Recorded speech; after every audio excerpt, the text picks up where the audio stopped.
Neste vídeo, pessoas lindas, nós vamos analisar a primeira questão. Olha, reparem o seguinte, cada questão ela vai ter a apresentação de duas partes. A primeira parte, uma análise morfológica, morfossintática, no caso, dessa que eu vou analisar agora.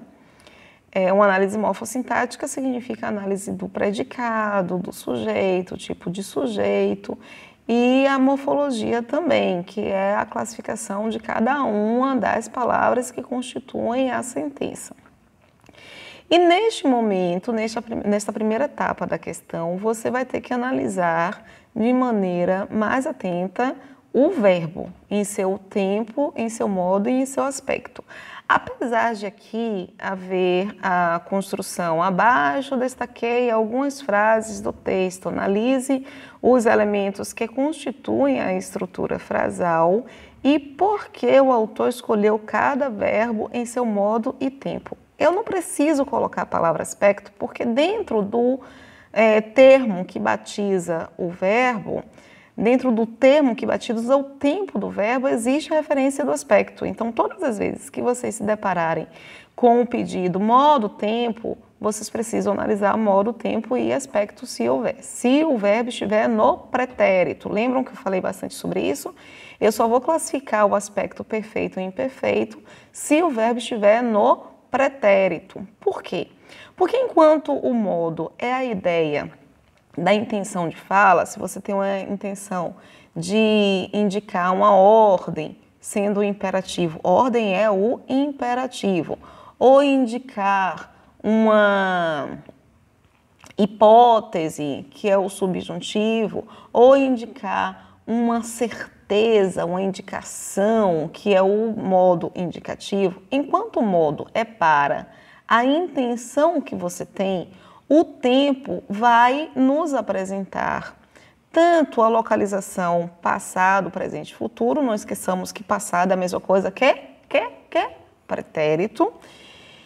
E dentro dessa classificação de pretérito, você vai analisar o aspecto, se é perfeito ou imperfeito. Lembrando que o aspecto perfeito é quando a ação é acabada, finalizada, aconteceu, iniciou e finalizou, ponto, acabou.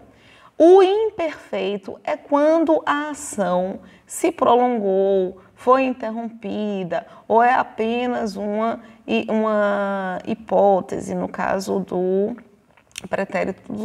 pretérito do subjuntivo, que é sempre uma ação imperfeita, ok? E aí a primeira frase que nós vimos é a frase quanto eu pesaria em Marte. Apesar de ser uma pergunta, toda pergunta quer saber uma informação. Então, qual é a informação que eu quero saber? Quanto alguém pesaria em Marte? Eu estou querendo saber essa informação sobre quem? Sobre o eu. Eu pesaria quanto em Marte? Então, o sujeito dessa construção, deixa eu voltar porque sumiu, o sujeito dessa construção é justamente o pronome eu. Eu é uma palavra que a gente vai chamar de pronome, por quê? Porque pronome é aquela palavra que substitui o nome. Você não tem uma coisa, uma pessoa, algo, alguém que vai ser chamada de eu. Eu é uma palavra que substitui o nome da pessoa, ok? Por isso que é um pronome. É um pronome na posição de sujeito. O sujeito é o elemento sobre o qual eu estou informando algo. Eu quero saber justamente a informação sobre o eu, ok? Uma palavra, um núcleo, eu tenho um sujeito simples, portanto. Todo o resto aqui é o que a gente chama de predicado.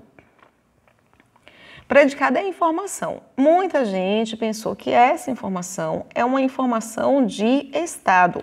Mas eu não estou passando uma característica do eu. Eu estou passando um acontecimento sobre eu.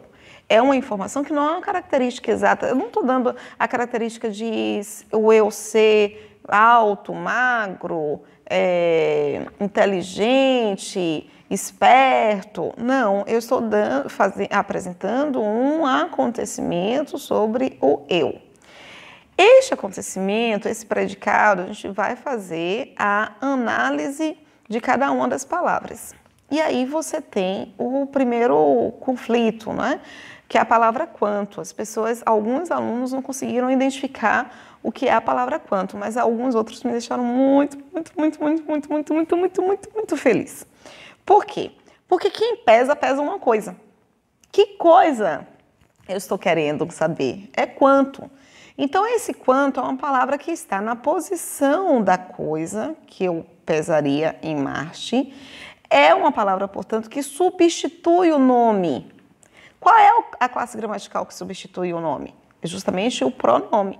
Esse é um pronome que tem uma função bem interessante, que é de introduzir uma pergunta. Então, a gente chama de pronome interrogativo. Mas eu não queria saber se é ou não um pronome interrogativo. Eu queria saber só se é um pronome, ok? E aí nós temos, dentro dessa construção do predicado, ainda a classificação do verbo. Pesaria é o verbo. O em é um conectivo. Inadmissível é o aluno que não conseguiu identificar o em como um conectivo, porque a gente falou bastante sobre isso. Em, de, com, para, são elementos que conectam. Esses elementos que vão conectar, no caso, o verbo pesar à palavra Marte, eu vou poder chamá-los de conectivo. A classe gramatical, o nome da classe gramatical é de preposição, mas ainda não trabalhamos com esta nomenclatura. Então, nós vamos chamar apenas de conectivo. Encontramos também a palavra Marte. E a palavra Marte, gente, é um nome. O nome do planeta é Marte. Então, não é um planeta qualquer, é Marte. É, portanto, um substantivo próprio, ele é concreto, ele é um substantivo simples. Lembrem que eu pedi apenas 3 classificações. O substantivo ele pode ser classificado de 5 formas, porque além de próprio, concreto, simples, poderia ser unitário e poderia ser primitivo. Então, são 5 maneiras diferentes para nós fazermos essa classificação. Eu queria apenas 3 maneiras, tá? 3 classificações básicas. Depois de fazermos a classificação do substantivo, nós vamos para a classificação do verbo. Esse verbo pesaria é um verbo que indica um acontecimento. E aí nós vamos analisar qual é o tempo, qual é o aspecto e qual é o modo. Tempo desse verbo, futuro do pretérito. Porque eu pesaria. Quando eu digo eu pesaria, significa dizer que eu não peso, mas eu não tenho dúvidas de que eu pesaria alguma coisa em Marte. Por que eu não peso alguma coisa em Marte? Porque eu não estou em Marte. A condição para eu pesar é eu estar em Marte. Questão clara. Então, o futuro do pretérito é o nosso tempo condicional. É um tempo, uma informação que eu não tenho dúvidas de que ela iria acontecer, mas, contudo, todavia, porém, não acontece porque existiu um motivo que impediu esse acontecimento. Então, a esse tempo, a gente dá o nome de futuro do pretérito. Como é futuro, como tem futuro no meio da história, eu não vou fazer classificação de aspecto. Não esqueçam que o aspecto a gente só vai analisar no pretérito. E o modo é o modo indicativo, que é o modo da certeza, porque eu não tenho dúvidas de que eu pesaria alguma coisa em Marte. Eu só não peso porque eu não estou em Marte. Então, você não tem dúvidas dessa informação. Toma muito cuidado porque muita gente acaba confundindo esse verbo com o subjuntivo, o que não poderia.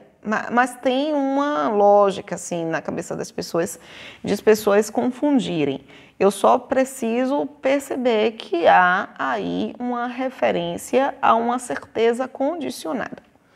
Juntamente com esta frase, tem a outra parte da questão, porque a questão só finaliza com esses 2 momentos, a análise morfossintática e a identificação da parte de interpretação dessa estrutura.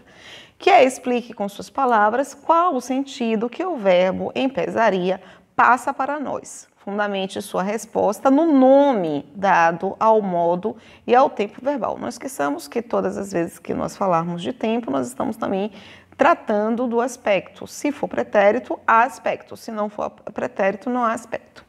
E aí eu trouxe para vocês a resposta de Tiago. É uma resposta que me fez perceber que ele entendeu o conteúdo. Então, ele escreveu para mim, usando as palavras dele, o porquê de o autor ter utilizado pesaria. Respondeu o seguinte: pesaria é um futuro do pretérito, porque quando temos na palavra o ia, e aí ele pensou já na estrutura, né? No final, significa que iria acontecer, mas não aconteceu. Mas nesse caso do pesaria, ainda pode acontecer porque ela ainda pode ir. Se ela tiver um foguete, por exemplo, ela pode ir. Então, se ela for, ela vai concretizar essa ação. É um futuro do pretérito, que é tipo uma coisa que ia acontecer, mas não aconteceu por motivos.